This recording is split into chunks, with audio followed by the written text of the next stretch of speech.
Greetings, HMC friends, and today, as we spend these moments together, I pray that you would know the Lord's presence that is with you.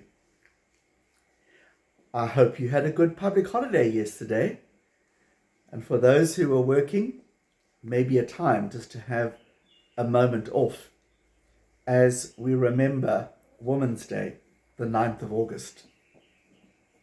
And today, I turn to the prophet Micah. And Micah is talking to the Israelite people and picking from Micah chapter 6 and reading from verse 6. With what shall I come before the Lord and bow down before the exalted God? Shall I come before him with burnt offerings, with calves a year old? Will the Lord be pleased with thousands of rams, with 10,000 rivers of oil? Shall I offer my firstborn for my transgressions, the fruit of my body for the sin of my soul? He has showed you, that being God, what is good. And what does the Lord require of you? To act justly, to love mercy, and to walk humbly with your God. And this is the word of God for the people of God, and thanks be to God. While our public holiday yesterday brings out all sorts of issues for us, and as it is called Women's Day, it highlights the many problems that we face, not just in South Africa, but in the world, in the way in which women are treated, and in which the way they know their experience of living life. And so Women's Day can have many topics, but the origins of the South African Women's Day, the 9th of August, which is not International Women's Day, but a particular South African celebration, is to remember that group of women in 1956 who saw the injustice. They saw how people had to carry passes, and they formed together as women and marched onto the Union buildings in Pretoria and spoke out vocally against the injustice that they were seeing. So, as we come on this Women's Day, we have to ask ourselves, what does that mean for us?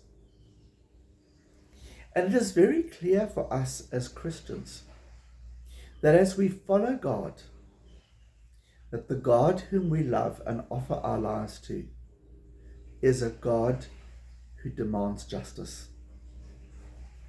There are many, many references throughout the Bible of that call, of the words of God, where justice is required by the people of God.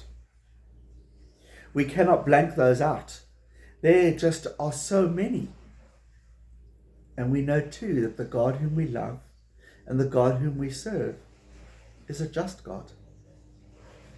A God who believes in justice and deals with us justly, as well in God's great mercy and love for us.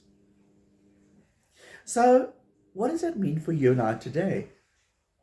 It may not be holding a political rally, but I was very interested to read that the last remaining and surviving organizer of that historic march in 1956 is Sophie de Bruyn. And her words, being quoted on what we celebrated yesterday, were, "It's now up to the younger generation to take over the baton." She continues to say, "We are living in very dangerous, serious, heartbreaking times. And as young people, it is incumbent on you to get involved." So how do I get involved? The reality is that we see many acts of injustice happening around us. They may not be the huge ones that would be there for a national headline, but sometimes we will see injustice just in the group where we are living. Conversations, sometimes jokes that are made that are actually quite cutting about other people, and we quietly have a chuckle. Or maybe we don't chuckle, but we remain quiet. And we don't stand up and say, that I don't think is what we should be saying. I was recently at a coffee shop in our area, and there was a group of women who were having a wonderful time together. And the one made a very judgmental remark about the lifestyle of another person. It was loud enough that all of us on the surrounding tables could hear it. Some of the ladies had a laugh, but I noticed one particularly who didn't. And I wonder if that maybe wasn't something that she knows the reality, or one of her children or neighbours knows the reality. Sophie de Bruyn, in writing for this year for our Women's Day, also writes, and she says to the young people, if you're going to be involved, you have to be highly committed. You have to be bold. And you have to be brave. And sometimes it takes braveness to stand up and say, I don't think that's appropriate. Or that's not the way in which I see things. Or maybe I believe God sees things. And it goes back to this reading in Micah, that we can offer all sorts of things to God. Great service, great offerings. But sometimes it's standing up for justice. Those difficult moments of saying, I'm not in the same place with that.